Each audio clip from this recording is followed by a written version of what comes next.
You see it every single day, but have you ever really stopped to think about what's going on with a price tag? We're about to peel back the curtain on why prices do way more than just tell you how much something costs.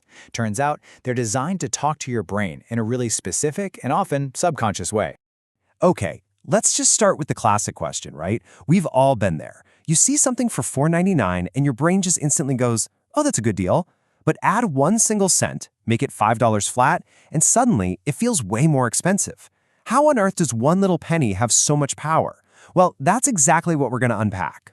So to get to the bottom of that, we first have to talk about the old-school traditional way economists think about price. And it's all based on one huge assumption, that we, the shoppers, are all perfectly rational creatures.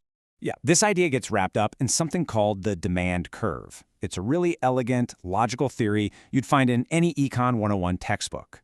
The idea is simple. As the price goes up, demand goes down. And it happens in this nice, smooth, predictable line. In that perfect world, the difference between $4.99 and $5 is just 1 cent, and our buying habits should barely notice. But you and I both know from experience, that's just not what happens. And this is where that clean, simple theory absolutely shatters. The moment it runs into the messy, complicated reality of human psychology, it all just falls apart. It turns out we are not the perfectly rational robots that those economic models kind of hoped we would be.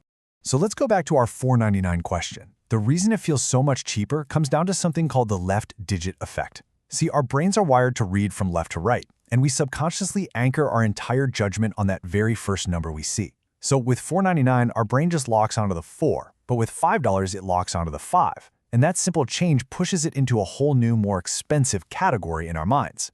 That 1 cent difference crosses a huge psychological line.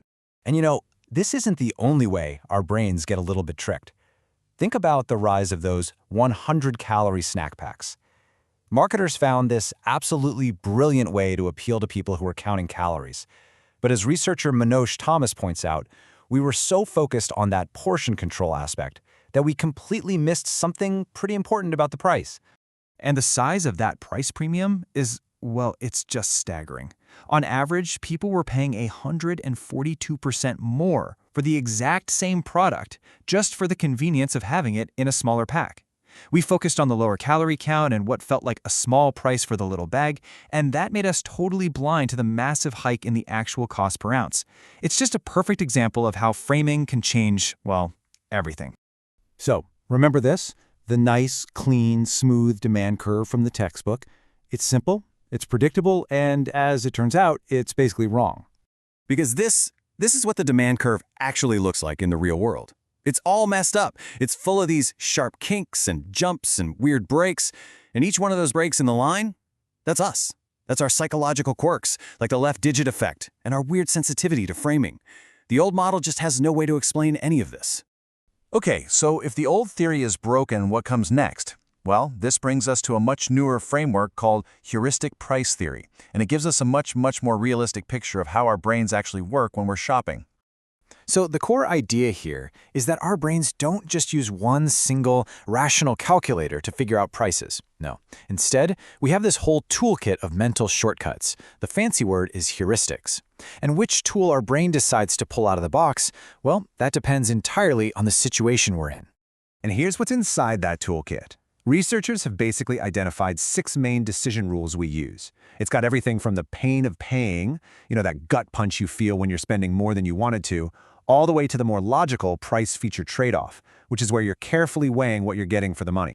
So the big question is, how does our brain know which rule to use? Well, it all comes down to context. Let's take a look at some survey data that actually asked people what was going through their minds in a bunch of different shopping situations. And the results are just incredibly clear. I mean, look at this. You make a big, unplanned purchase like a $500 bag. Bam! A whopping 92% of people immediately go to that pain of paying rule. But when you're buying a laptop, 77% of us switch gears, right? We start using the price-feature trade-off rule, logically comparing specs to cost. Buying dish soap? It's all about simple price comparison. And for a used car, a majority of us jump straight to price negotiability. Our brains are just automatically grabbing the right tool for the job.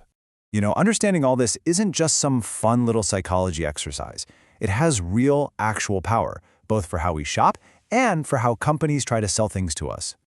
So while context is king, it does turn out that some of these rules in our toolkit are just more versatile than others. Across all the different scenarios they studied, the pain of paying heuristic was the one that popped up the most often, about 24% of the time. What that tells us is that the simple emotional gut check of how do I feel about spending this money? That's a really powerful and constant force in how we make decisions.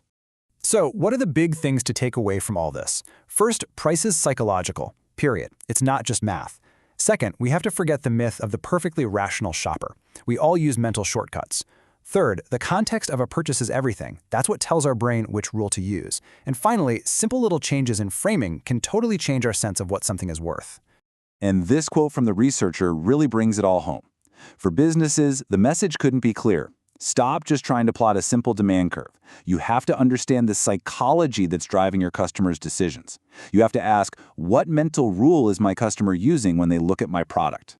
And that brings us to a final thought. For you, the next time you're about to buy something, I don't care if it's a coffee or a car, just take a half a second and ask yourself, wait a minute, which one of these hidden rules is my brain using right now? Because just being aware of them, well, that's the first step to becoming a much smarter, more conscious consumer.